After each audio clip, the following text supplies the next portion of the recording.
오늘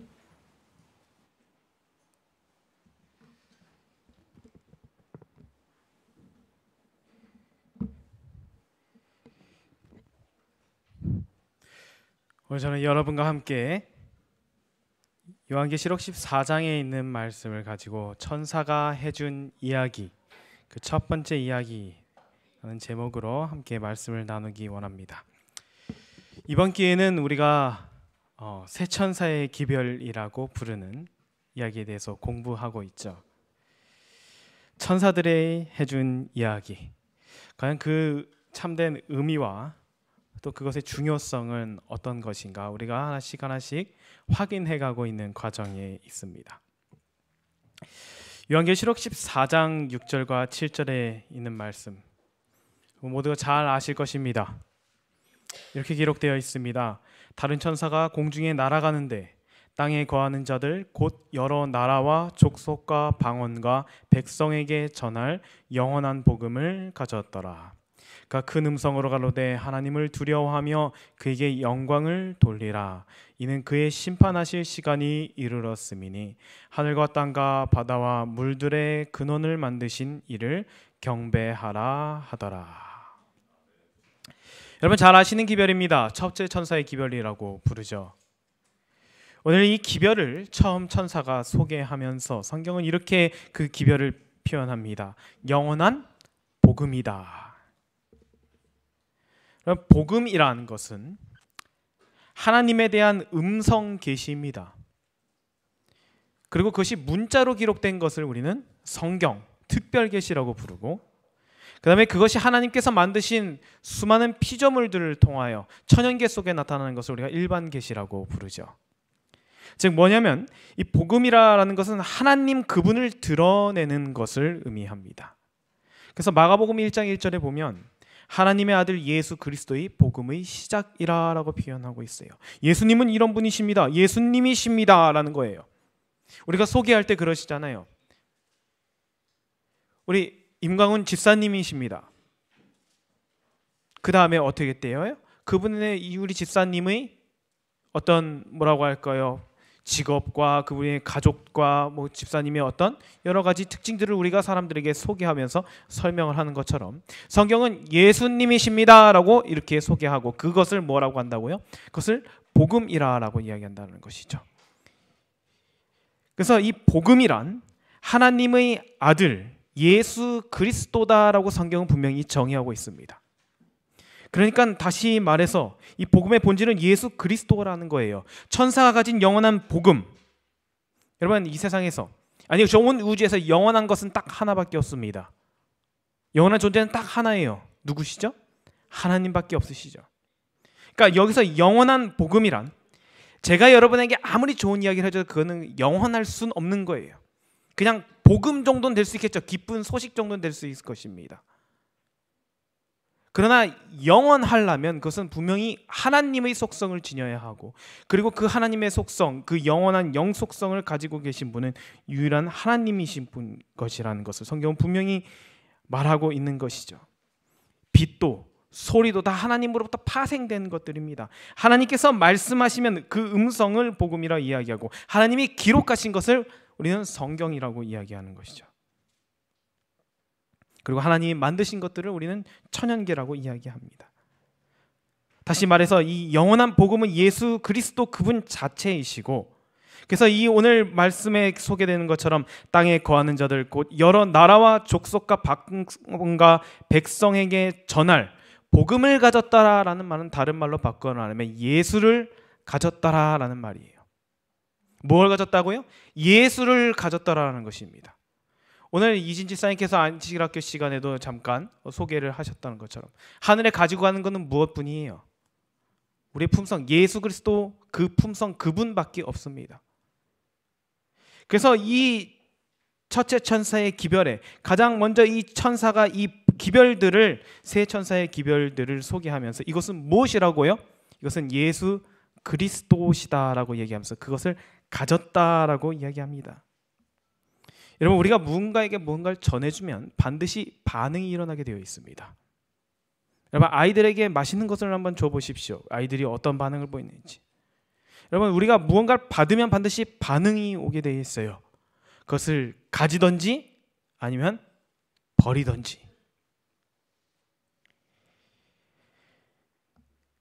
오늘 이 말씀과 연결해 져서 우리가 생각해 보면, 여러분, 예수를 받으면 반드시 반응작용을 하게 되어 있다는 것입니다. 그리고 예수를 받은 자에게 나타나는 첫 번째 반응이 바로 첫째천사의 기별의 내용이에요. 그것은 무엇이냐, 바로 창조주를 경배한다라는 것이죠. 창조주를 경배한다. 창조를 경배하라라고 이야기합니다. 여러분, 아마 교과 시간에 충실하신 분은 모두 다 잘 이해하셨을 거예요. 이것은 역사적으로 1차적으로 창조와 안식일이 연결되는 그런 기별이라고 우리가 이해할 수 있습니다.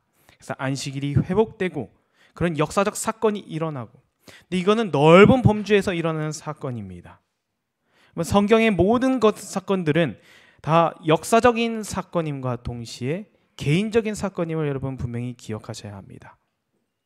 새 천사의 기별은 그냥 나와 상관없이 일어나는 어떤 하나의 역사적 이벤트가 아니라, 여러분, 그렇게 이 세상 역사를 행하시는 하나님의 그런 넓은 범주에서의 하나님의 역사라고 우리가 생각할 수도 있지만, 그와 동시에 내 안에서 일하시는 하나님의 역사임을 우리는 분명히 인식하면서 이 기별을 받아들여야 한다는 것이죠. 여러분, 십자가는 역사적 사건입니다. 그렇죠? 예수님께서 돌아가셨어요. 그러나 그것은 동시에 개인적인 사건입니다. 예수님께서 달리신 것은 모두를 위하여 달려 돌아가셨어요. 약간 대승적 차원의 일이었던 것이죠. 그러나 여러분, 그분을 믿고 개인의 구주로 영접하는 것은 우리 개인의 몫입니다.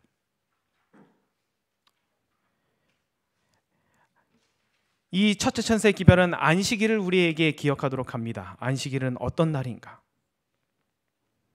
성경에 보면 하나님께서 안식일에 쉬셨다라고 이야기하죠.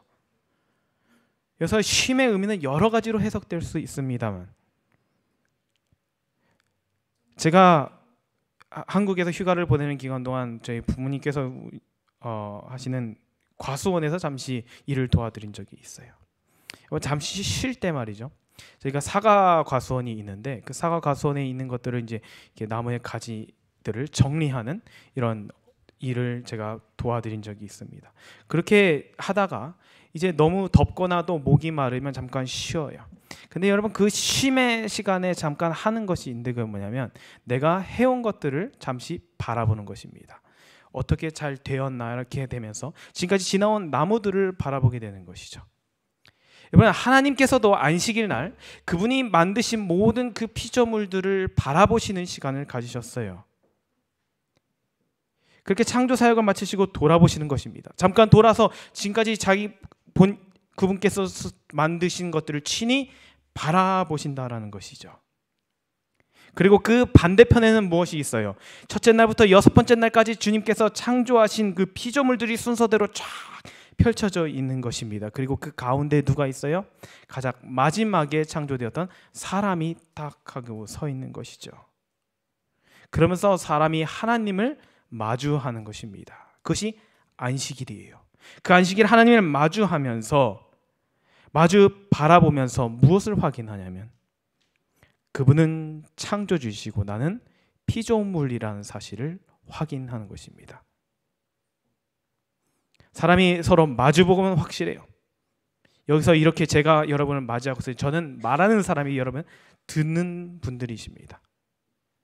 우리는 이렇게 우리가 바라보면서 우리의 입장을, 서로의 모습을 확인하게 되는 것이죠. 그렇다면 첫째 천사는 대체 왜 창조의 얘기를 꺼내는 걸까요? 여러분, 기별이라고 한다면 가장 먼저 뭘 해야 될 것 같아요? 예수님 좀 믿어보세요.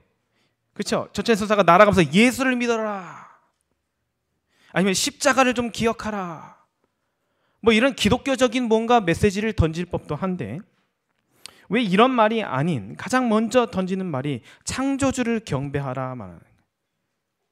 왜 그런 이야기를 던지는 것일까? 여러분, 이 기별의 의미는, 창조주를 경배하라라는 것의 의미는 피조물로서 하나님 앞에 서라라는 말이에요. 근데 여러분, 곰곰이 생각해보면 이게 왜 이렇게 기별이 될 만큼 중요할까? 생각해 보신 적 있으십니까? 여러분, 예수님 그리스도인 중에 창조론 안 믿는 사람이 있으세요? 누가 모릅니까? 하나님은 창조주고 내가 난 피조물이라는 거. 누가 부정하며 살아가나요? 그리스도인 중에서. 모두가 다 아는 사실이고 모두가 다 믿고 받아들이는 그 사실인데, 근데 왜 성경은 이것을 영원한 복음, 예수 그리스도라고 하면서 그것을 따로 이렇게 전하고 있는 것일까요? 고린도 후서 5장 17절에는 이런 말씀이 있습니다. 그런즉 누구든지 그리스도 안에 있으면 새로운 피조물이라. 이전 것은 지나갔으니 보라 새 것이 되었도다. 여러분, 성경 분명히 이야기합니다. 그리스도 안에 있으면 무엇이라고요? 새로운 피조물이라. 새로운 피조물이라는 것. 그 다음에 이전 것은 뭐예요? 그러면 옛 피조물인 것이죠. 그리고 이제는 무엇했다는 거예요? 그리스도 안에 있기 때문에 새 것이 되었다라고 성경은 이야기합니다. 성경 분명히 이야기합니다. 그리스도 안에 있으면 새로운 피조물이라. 이 말은 뭐냐면 그리스도 안에 있다라는 것은 재창조된다라는 것을 의미합니다. 여러분, 성경에는 창조 이야기는 아주 짧게 기록되어 있고 나머지 이야기는 다 뭐냐면 재창조에 대한 이야기예요. 하나님께서 창조하신 것 중에 망가진 것들을 회복해가는 과정이 성경 전반의 이야기입니다. 재창조는 이전의 것이 아닌 새 것이 되는 것을, 새 것을 만들어내는 것을 의미합니다. 우리가 그래서 그것을 거듭남이라고 표현하죠. 이 거듭남은 육신의 재창조를 의미하는 것이 아니라 품성의 재창조를 의미합니다. 육신의 재창조는 예수님께서 재림하실 때 이루어질 거예요. 여러분, 재창조가 무엇이냐라는 것이죠. 재창조는 새로 만드는 것입니다. 그렇죠? 옛 것을 닦고 조이고 기름쳐서 그렇게 한다고 해서 그것이 새 것이 되지 않아요. 새 것처럼 보일 수는 있지만 그것은 결코 새 것이 아닙니다.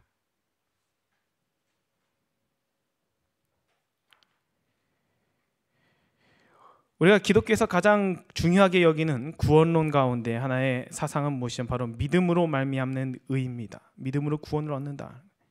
믿음으로 말미암는 의. 이것은 우리 재림교인이라면 누구나 기본적인 신념으로 가지고 있습니다. 여러분들, 이게 진짜 그럴까요? 진짜 우리가 그걸 그렇게 믿고 살아갈까요? 제가 공부해 보니까 사단이 우리 마음속 가운데 아주 심어놓은 무서운 본능이 있는데 그것은 뭐냐면 스스로 뭔가 하려고 하는 태도입니다. 믿음으로 말미암아 얻는 의가 아니라 행함으로 말미암는 의에 우리는 아주 익숙한 삶을 살아가고 있어요. 아니라고 해도 여러분 부정하시기 어려울 것입니다. 이게 얼마나 깊이 뿌리 내리고 있냐면요. 안식일에 교회를 안 가면 어떻습니까? 안식일에 교회를 안 가면 죄인가요? 불안하십니까? 어떠신가요? 하루 안식일 한 주, 한 2주, 한 3주 이렇게 빠지시면 불안합니까? 왜 기도 시간이 좀 줄어들면 신앙이 좀 내가 좀 요즘 신앙적으로 좀 게으른 것 같고, 그죠? 뭔가 내가 잘못된 것 같이 느껴지죠. 말씀 묵상하는 시간들이 줄어들면 내가 좀 믿음이 약한 것 같고 이게 뭔가 좀 불성실한 삶을 사는 것 같이 느껴지죠. 11금이나 헌금을 안 내고 나면, 그런데 경제적으로 조금 어려워지면 이거 내가 하나님의 것을 이거 안 내갖고 이거 도적질해갖고 내가 벌 받는 것인가, 이게 불안한 마음이 찾아올 수 있습니다. 뭔가 이렇게 찜찜한 신앙, 이게 다 어떤 신앙이냐면 다 수행하는 신앙이에요. 수행하는 거예요. 여러분, 성경에서 말하는 진짜 믿음은 수행하는 것이 아닙니다. 더 나은 사람이 되기 위하여 우리가 스스로 노력하고 내가 막 이렇게 부단히 애쓰는 것이 아니에요. 근데 정말 많은 사람들은 여기에 속고 있습니다. 여러분, 우리가 흔히 말해서 믿음 좋은 사람이다라고 보면 어떤 기준으로 보통 바라봅니까? 안식일 1년 52주 개근하는 사람. 그 다음에 다니엘처럼 하루 3번 딱 정해놓고 기도하는 사람. 그 다음에 성경 아주 잘하는 척척 박사. 그 다음에 11금은 헌금은 소수점으로 계산해갖고 철저하게 드리는 사람. 그리고 교회에서 뭔 일만 하면 아주 아주 그냥 적극적으로 협조하는 사람. 우리 보면 어때요? 그 사람 믿음 좋아 보입니까? 믿음 좋다 이야기하죠. 신실하다 이야기하죠. 성실하다 이야기하죠. 여러분 다 여기에 속고 있는 것입니다. 뭔가 잘 해내는 것을 가지고 와서 좋은 신앙이라고 생각하는데 우리 너무 익숙해요. 우리 사고가. 그래서 안식일 좀 안 오면 어떻습니까? 어떤 분은 안 오시면 그 사람 요즘 믿음이 좀 약해졌나? 그런 생각이 들지 않나요? 어떤 분이 조금 이렇게 교회 일에 협조를 안 해요. 그럼 저 믿음 없는 사람, 힘들다고 자기 혼자 빠지는 사람, 이런 생각이 마음속에 들 때가 있지 않습니까? 그것이 뭐냐면 우리가 다 그런 수행하는 신앙에 익숙해져 있기 때문이에요. 아예 그걸 하고 있기 때문입니다. 그러니까 이 수행하는 어떤 이런 과정이 게을러지거나 자기 기준에 못 미치면 굉장히 불편하고 그것이 굉장히 거림직하게 느껴지는 것이죠. 네, 여러분 진짜 신앙은 그렇지 않습니다. 진짜 믿음이란 여러분 안식일에 교회를 안 가면 내가 불안함을 느끼면 그건 잘못된 것입니다. 불안한 것이 아니라 슬퍼야 돼요. 여기 계신 우리 많은 어른들도 계시지만 여러분 우리가 사랑하는 연인과 데이트를 한다고 생각해 보십시오. 데이트를 하기로 했는데 계획을 다 세웠는데 일이 생겨서 못 갑니다. 그럼 불안합니까? 이미 그 관계가 불안하면 그거는 신뢰 관계가 아니죠. 그렇죠. 불안하는 게 아니라 슬퍼요. 못 만나서 그 사람을. 사랑하는 사람과 시간을 보내지 못해서 안타까워야 하는 것이 정상입니다.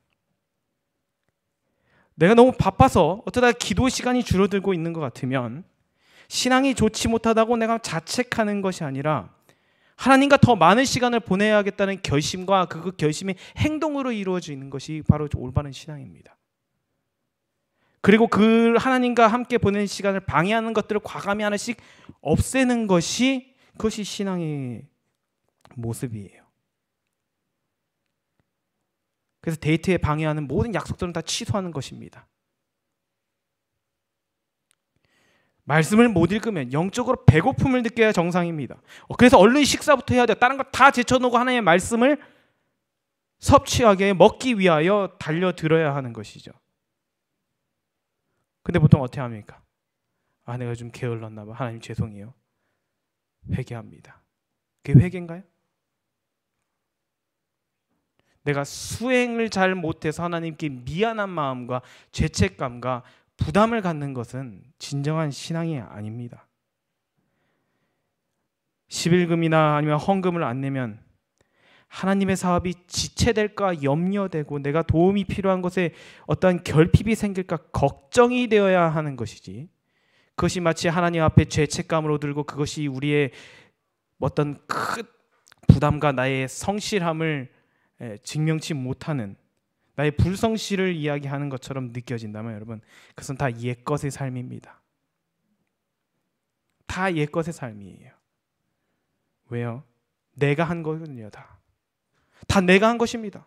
내가 교회에 간 거고 내가 안식일을 지킨 거고 내가 헌금한 거고 내가 다 한 것들이에요. 하지만 영원한 복음 대신 예수님을 받으면 반드시 변화가 일어나게 됩니다. 성경은 예수님과 우리의 교제, 우리의 관계를 우리가 그 안에 거하고 그가 우리 안에 거하는 이 상호적 관계로 표현합니다. 그리고 우리가 거듭남이라 이야기하죠. 예수 안에서 새로 태어나는 것입니다. 내가 그러니까 뭐예요? 태아에서 유아로 태어나는 것이죠. 그와 동시에 예수님이 내 안에 잉태됩니다. 성경은 늘 두 가지 관점으로 조명해요. 그러니까 내가 예수님 안에서 태어나고 내 안에 예수께서 태어나시는 거예요. 그러한 두 가지 관점으로 구원을 이야기하는 것입니다. 그래서 거듭남은 외형적으로는 예수 안에서 성숙해져가는 사람, 예수 안에서 새로 태어나서 믿음이 자라가면서 성숙해져가는 사람, 그 다음에 내형적으로는 예수님 그분의 품성이 내 안에서 자라가는 것, 성숙해져가는 것을 의미합니다. 그래서 이것은 아이가 어른이 되는 과정과 매우 흡사해요. 자라나는 것이죠. 그럼 과연 그 자라남의 과정은 어떨까? 계속해서 말씀을 이어보겠습니다. 모든 것이 하나님께로 났으며 그가 그리스도로 말미암아 우리를 자기와 화목하게 하시고 또 우리에게 화목하게 하는 직분을 주셨으니 곧 하나님께서 그리스도 안에 계시사 세상을 자기와 화목하게 하시며 그들의 죄를 그들에게 돌리지 아니하시고 화목하게 하는 말씀을 우리에게 부탁하셨느니라. 여러분, 새 것의 특징이 있어요. 그것은 뭐냐면 다 하나님께로 나왔대요. 시작이 내 생각, 내 마음, 내 의지가 아니라 하나님께서 주신 생각, 하나님께서 주신 마음, 그리고 그런 의지로 모든 것들이 시작됩니다. 이것은 반드시 처음에 불편함을 그리고 불쾌함을 동반하게 되어 있어요. 갈등이 생기고 주저하게 될 것입니다. 그게 당연한 거예요, 여러분. 신앙에 고민이 없다? 그건 한 번쯤 의심해 봐야 합니다. 아마 10중 8구 다 스스로 속이고 있는 걸 거예요. 성경 분명히 이야기합니다. 육신의 생각은 하나님과 원수가 되나니. 여러분, 이게 정말 무서운 말씀 아닙니까? 근데 우리가 너무 이걸 잘 잊고 살아가요. 우리 머릿속에는 늘 우리의 원수는 누구예요? 사단이죠. 늘 사단과 싸우려고 합니다. 근데 여러분, 사실 보면 사단은 우리의 원수가 아니라 우리의 베스트 프렌드입니다. 얼마나 짝짝꿍이 잘 맞는데요. 사단이 화내라 그러면 화냅니다. 사단이 욕심부려 딱 탐심을 주면 바로 그걸 해줍니다. 우리는 질투하라 그러면 질투하고요. 다투라 하면 다툽니다. 그러면서 무슨 원수라 그래요. 그렇게 잘 맞아 잘 살아가는데 같이. 여러분, 죄인의 원수는요 하나님이에요. 하나님. 그래서 성경이 분명히 이야기하는 것이 누구랑 화해한다고요? 하나님과 화목하게 되었다라고 성경은 이야기하는 것이에요. 그래서 말씀에서 그 원수와 화목, 이 원수는 누구냐? 하나님이시야. 하나님.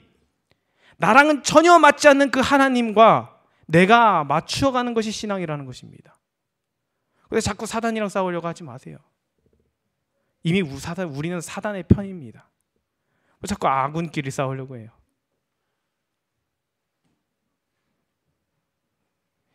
여기서 성경이 표현하는 이 화목하다라고 할 때 우리는 어떤 분위기를 떠올립니까?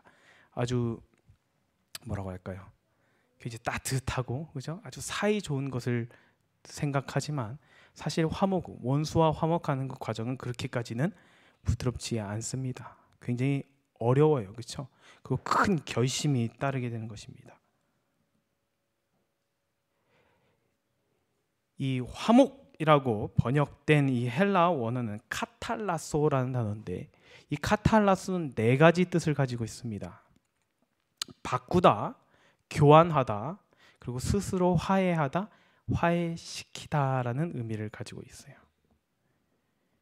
여러분, 이 화목의 과정에 반드시 필요한 게 뭔지 아십니까? 바로 바꾸는 거예요. 바꾸는 것. 내 여유를 상대의 분주함과 바꾸고, 내 사랑을 상대의 미움과 바꾸고, 내 편안함을 상대의 불편함과 바꾸는 것입니다. 쉽게 말해 손해보는 일이라는 거예요. 하나님께서 이거를 하셨어요. 하나님이 그거 하신 것입니다. 독생자의 생명과 뭘 바꾸셨어요? 나의 생명을 바꾸셨어요. 거듭난 사람은 이렇게 하나님 바꾸는 일에 익숙해져 갑니다. 내 시간을 뭘로 바꿔야? 하나님의 시간과 바꾸는 것입니다. 내 재물을 하나님의 소유와 바꾸는 것이고, 내 재능을 하나님의 도구로 바꾸는 것입니다. 그렇게 하나님과 화목하게 되는 거예요. 그런 사람이 자기 자신과 화목하게 됩니다. 스스로 화해한대요. 이게 무슨 말일까요? 대체 나는 나랑 싸운 적이 없는데. 이 말은 무엇이냐면 자기를 사랑하는 것을 예수님처럼 사랑한다는 거예요. 그래서 스스로를 사랑하지만 그 사랑이 이기적 사랑에서 이타적 사랑으로 변합니다. 스스로를 사랑하는데 자기를 소중히 여깁니다. 그리고 자책하지 않아요. 자존감은 올라갑니다. 그러나 자존심은 점점 내려가죠. 그래서 낮은 곳에 있는 것이 편해요. 그리고 돕는 것이 더 기쁘고 주는 것이 더 큰 기쁨이 되는 거죠. 이런 것들이 행복으로 느껴지는 것이 바로 이 자신과 화목해지는 과정이라는 것이죠. 그리고 그것은 하나님과 화목하게 되었을 때 이루어지는 다음 과정이라는 것입니다. 계속해서 말씀을 보면요.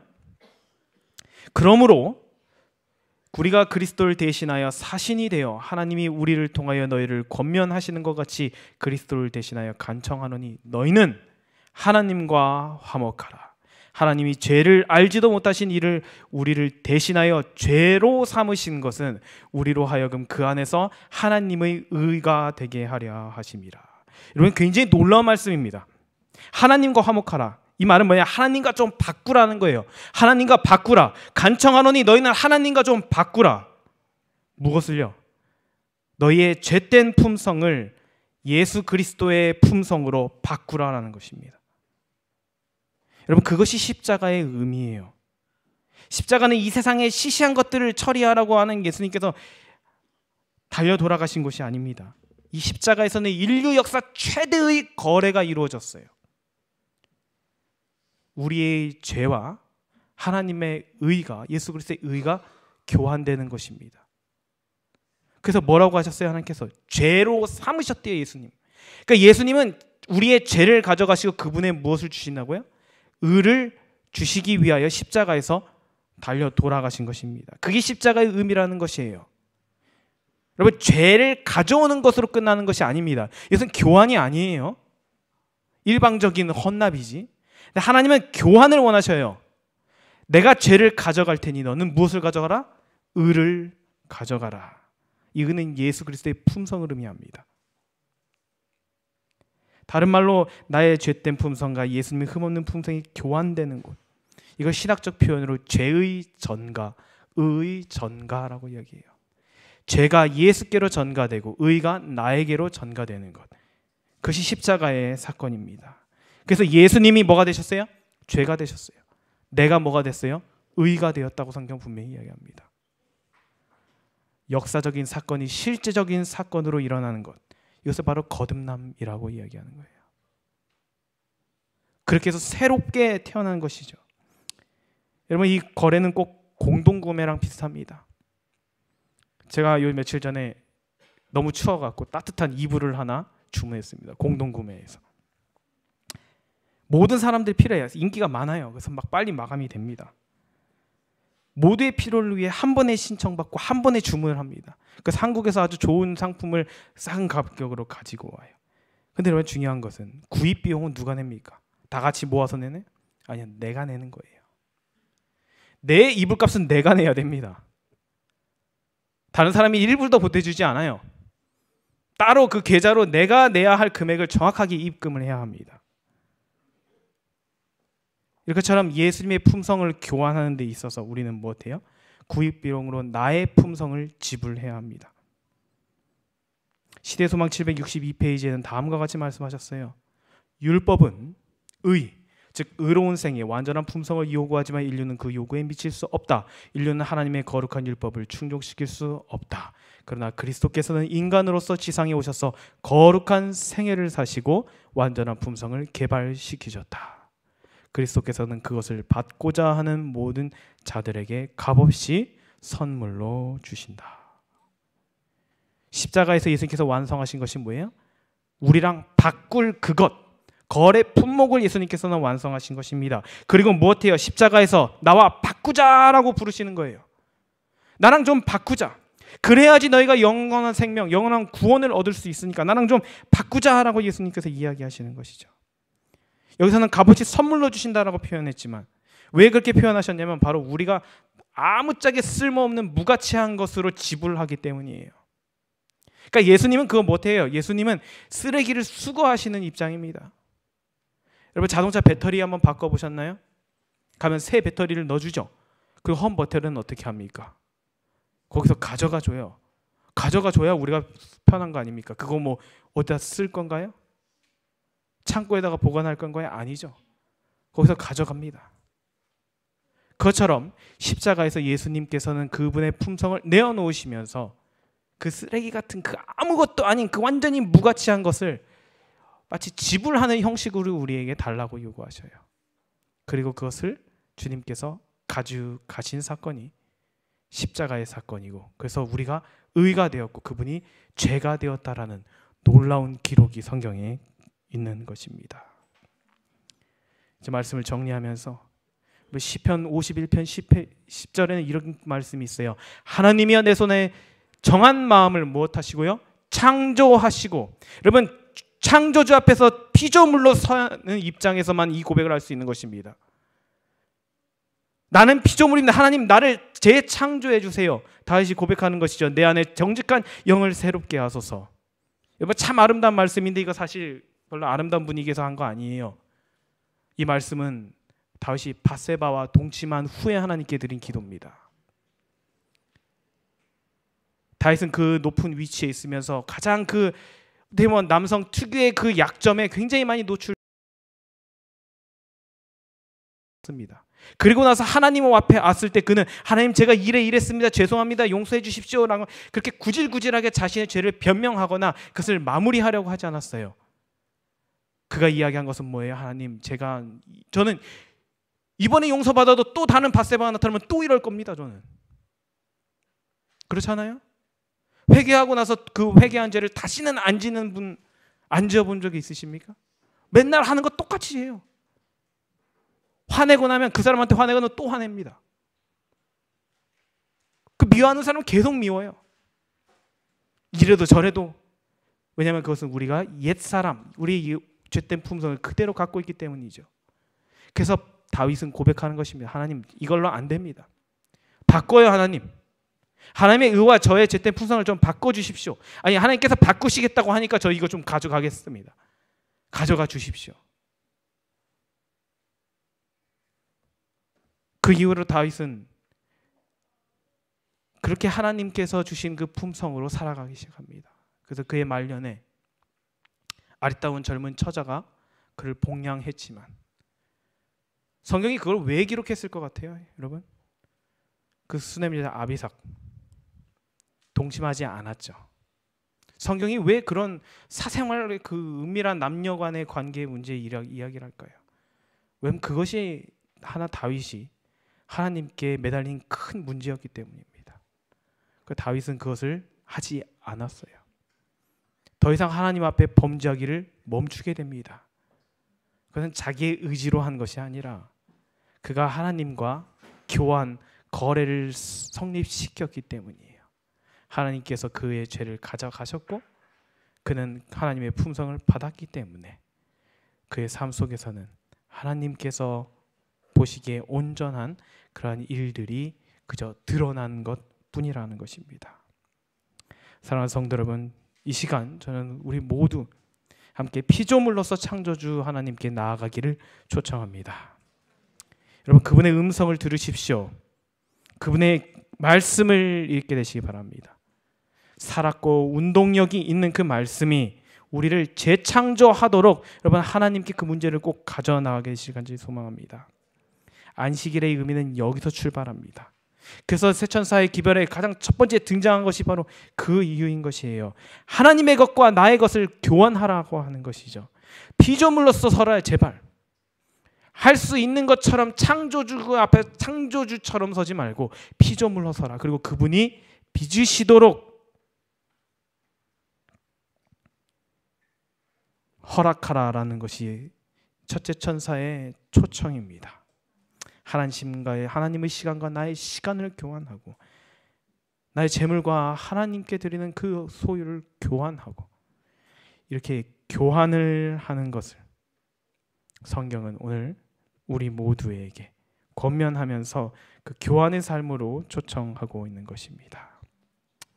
그리고 이 교환하는 것은 무엇일까? 교환은 어떻게 하는 것일까라는 것을 이 교환의 의미를 이어서 날아오는 둘째 천사가 전해주는 것이죠. 그것은 다음 안식일에 말씀드리도록 하겠습니다. 심판하실 시간이 이르렀음을 분명히 이야기합니다. 우리 하나님과 함께한 거래에 여러분 꼭 그 거래를 마치게 되시기를 축복합니다. 예수님의 것과 나의 것을 바꾸는 것만이 우리가 이 세 천사의 기별을 듣고 순종하는 삶을 살아가는 것이라는 것을 명심함으로 한 주 주님 안에서 승리하게 되시는 여러분 되기를 바라면서 말씀을 마치겠습니다.